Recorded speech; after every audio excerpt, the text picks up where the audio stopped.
हर खबर पर होगी आपकी पकड़।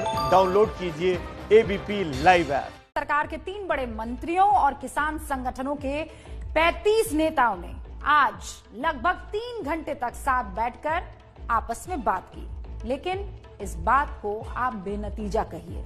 मतलब यह है कि पिछले 6 दिनों से दिल्ली में किसानों का जो आंदोलन चल रहा है वो आगे भी चलता रहेगा।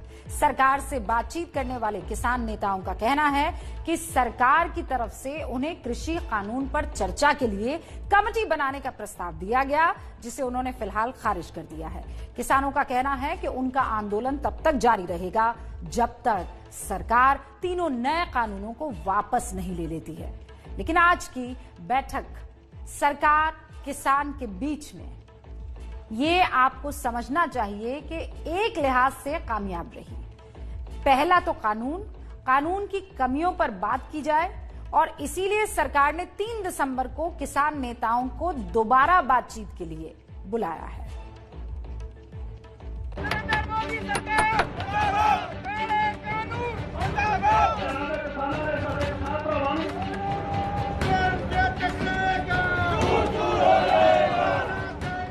दिल्ली की सीमाओं पर जुटे ये किसान और उनके प्रदर्शन के कारण आम लोगों को हो रही दिक्कतें खत्म होने के फिलहाल कोई आसार नहीं है। रद्द करो, रद्द करो, रद्द करो। करीब 6 दिनों से चल रहे प्रदर्शन के बाद आज सरकार ने आगे बढ़कर किसानों से बातचीत की पेशकश की। दिल्ली के विज्ञान भवन में सरकार और किसान नेताओं के बीच लंबी बातचीत हुई। इस बैठक में सरकार की तरफ से कृषि मंत्री नरेंद्र तोमर, रेल मंत्री पीयूष गोयल और वाणिज्य राज्य मंत्री सोम प्रकाश मौजूद थे।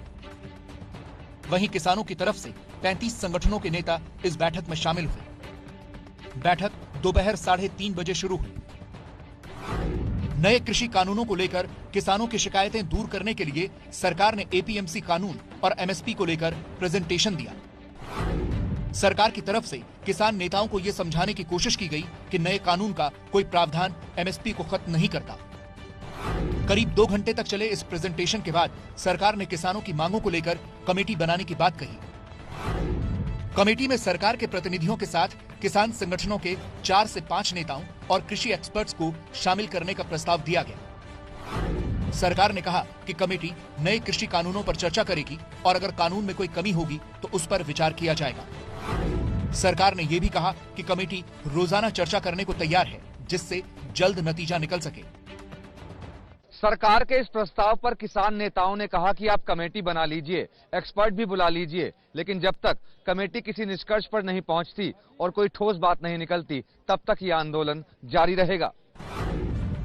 इसके बाद टी ब्रेक के लिए बातचीत को कुछ देर के लिए रोका गया, जिस पर एक किसान नेता ने कहा कि आप चाय का पिलाएंगे, हमारे लंगर में चलिए, जलेबी छान कर खिलाएंगे। फिर उन्होंने चाय के लिए कहा कि आप चाय को चलिए, तो सभी किसान नेताओं ने कहा कि हम चाय का बहिष्कार करेंगे, हम चाय सरकार की नहीं पिएंगे। तो अकेले फिर चाय ब्रेक पे गए। मंत्री जी, हम लोगों ने चाय नहीं लिया। करीब 10 मिनट के ब्रेक के बाद दोबारा बैठक शुरू हुई। हालांकि दूसरे दौर की बातचीत ज्यादा लंबी नहीं चल पाई। कुछ ही देर में किसान नेताओं ने बाहर आकर आंदोलन जारी रखने का ऐलान कर दिया। किसानों का कहना है कि सरकार छोटी कमेटी बनाकर आंदोलन को खत्म करवाना चाहती है, जिसके लिए वो तैयार नहीं है।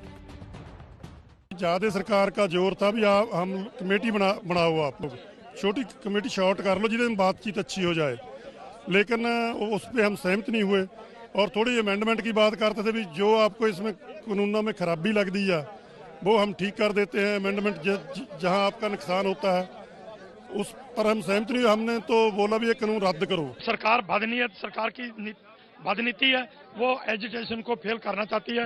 ये कोई भी किसी शरारती अनसर से यहाँ पर कोई ना कोई शरारत करवा के तो कोई नुकसान हमारे किसानों का नुकसान करा सकती है। सरकार को जब हम बाध्य कर देंगे कि ये तीनों अध्यादेश में एक भी बिंदु हमारे काम का नहीं है, सब हमारे विनाशकारी हैं, ये मौत का फरमान है, तो सरकार बाध्य होगी इस बात के लिए कि तीनों अध्यादेश को कैंसिल किया जाए। 3 घंटे की बैठक बेनतीजा रहने के बाद सरकार ने 3 दिसंबर को एक बार फिर किसानों को बातचीत का न्योता दिया है। वार्ता काफ़ी ठीक रही और एक दूसरे के प्रति काफ़ी समझ बनी है और हम सब लोगों ने यह तय किया है कि अब परसों वार्ता का चौथा चरण शुरू होगा और परसों तक ये लोग भी इशू अपने लेकर आएंगे और उन पर बिंदुवार फिर चर्चा की जाएगी। हालांकि माना जा रहा था कि आज की बैठक में इस मुद्दे का कोई हल निकल आएगा। किसान नेताओं के साथ बैठक के ठीक पहले बीजेपी अध्यक्ष जेपी नड्डा के घर में अहम बैठक हुई, जिसमें गृह मंत्री अमित शाह और रक्षा मंत्री राजनाथ सिंह भी शामिल थे। पहले ये खबर थी कि रक्षा मंत्री राजनाथ सिंह किसानों के साथ बैठक की अगुवाई करेंगे, लेकिन ऐसा नहीं हुआ। अब सारी उम्मीद 3 दिसंबर को होने वाली चौथे राउंड की बैठक पर है। इस बीच आज ही हरियाणा के जींद में खापों की महापंचायत हुई, जिसमें किसानों के आंदोलन को हर तरह की मदद मुहैया कराने का फैसला किया गया। इस बैठक में हरियाणा के विधायकों पर सरकार से समर्थन वापस लेने का दबाव बनाने का भी फैसला हुआ है। जो हम निर्दलीय विधायक होने के नाते सरकार को जो समर्थन किया था, किसानों के जुल्म के जो किसानों पे जुल्म हो रहे भाइयों के सहयोग से इस सरकार के साथ मैं नहीं चल सकता, इसलिए सरकार से अपना समर्थन वापस लेने की घोषणा करता हूँ। केंद्र के कृषि सुधार कानूनों के खिलाफ किसानों के आंदोलन पर राजनीति भी जमकर हो रही है। प्रधानमंत्री नरेंद्र मोदी ने कल ही कहा था कि जानबूझकर किसानों में भ्रम फैलाया जा रहा है। जो अभी हुआ ही नहीं है, जो कभी होगा ही नहीं, उसको लेकर समाज में भ्रम फैलाया जाता है। ऐतिहासिक कृषि सुधारों के मामले में भी जानबूझकर यही खेल खेला जा रहा है। तो सरकार बार बार ये कह रही है कि कुछ लोग भ्रम फैलाने की कोशिश कर रहे हैं। बीजेपी के तमाम नेताओं का भी यही मानना है कि किसानों की आड़ में सियासी नफा नुकसान देखा जा रहा है। लेकिन बड़ा सवाल तो ये है कि किसानों के इस आंदोलन के पीछे सिर्फ देश के अंदर की सियासी जोर आजमाइश है या फिर कोई बड़ा इंटरनेशनल नेटवर्क भी काम कर रहा है, कोई साजिश भी है। हिंदुस्तान में किसानों के आंदोलन को लेकर कनाडा के पीएम जस्टिन ट्रूडो ने जो बयान दिया है वो बहुत से सवाल खड़े करता है।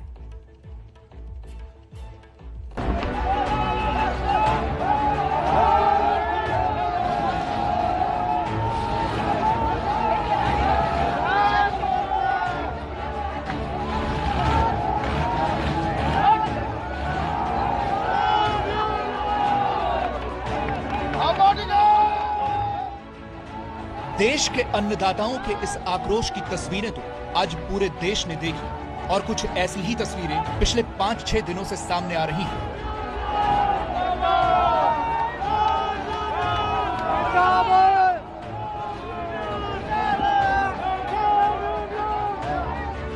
लेकिन इस आंदोलन में कुछ ऐसे लोग भी कूद पड़े हैं जिन्हें सीधे सीधे इस आंदोलन से शायद ही कुछ लेना देना हो।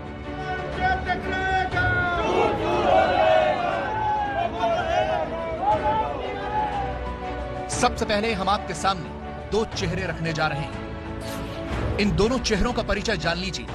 आपकी टेलीविजन स्क्रीन पर बाईं तरफ जो चेहरा है वो है कनाडा के प्रधानमंत्री जस्टिन ट्रूडो और दाईं तरफ आप जो चेहरा देख रहे हैं वो है इंग्लैंड के पूर्व क्रिकेटर मॉन्टी पनेसर।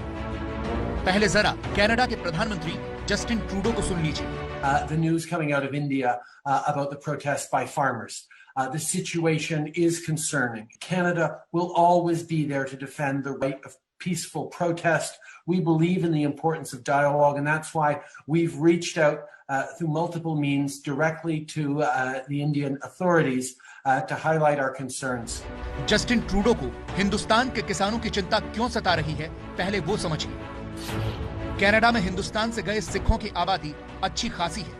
यहाँ सिखों की अहमियत कितनी है, इसका अंदाजा आप इस बात से भी लगा सकते हैं कि जस्टिन ट्रूडो ने जब अपने पहले कार्यकाल में कैबिनेट का गठन किया तो उसमें 4 सिख मंत्रियों को शामिल किया। आरोप ये भी लगता आया है कि जस्टिन ट्रूडो खालिस्तानी समर्थकों को लेकर विशेष नरमी रखते हैं। यही वजह है कि ट्रूडो के बयान पर भारत ने कड़ा ऐतराज जताया है। विदेश मंत्रालय ने अपने बयान में साफ कहा है कि हमने भारतीय किसानों को लेकर कनाडा के नेताओं की टिप्पणी देखी जो गलत सूचना पर आधारित है। इस तरह की टिप्पणियां बिल्कुल बेकार और गैर जरूरी हैं, खासकर जब बात एक लोकतांत्रिक देश के आंतरिक मामलों की हो। अच्छा होगा कि कूटनीतिक स्तर की बातचीत को राजनीतिक मकसद से गलत तरीके से पेश न किया जाए। सवाल यह है कि जस्टिन कौन होते हैं हिंदुस्तान के अंदरूनी मामलों में दखल देने वाले। जस्टिन ट्रूडो के इस जुर्रत पर बीजेपी नेता राम माधव ने ट्वीट करके हमला बोला और कहा, उनकी हैसियत क्या है? क्या ये भारत के संप्रभु मामलों में हस्तक्षेप नहीं है?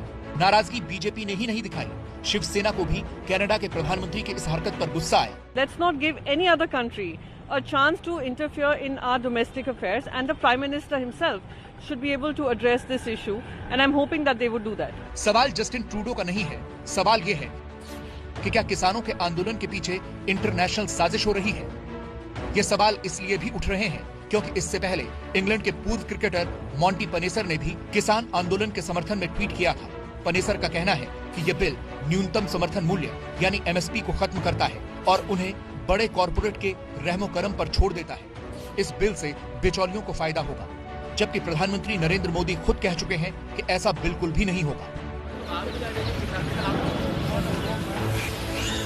जो अभी हुआ ही नहीं है, जो कभी होगा ही नहीं, उसको लेकर समाज में भ्रम फैलाया जाता है। तो सवाल यह है कि क्या वाकई किसानों के आंदोलन को भड़काया जा रहा है?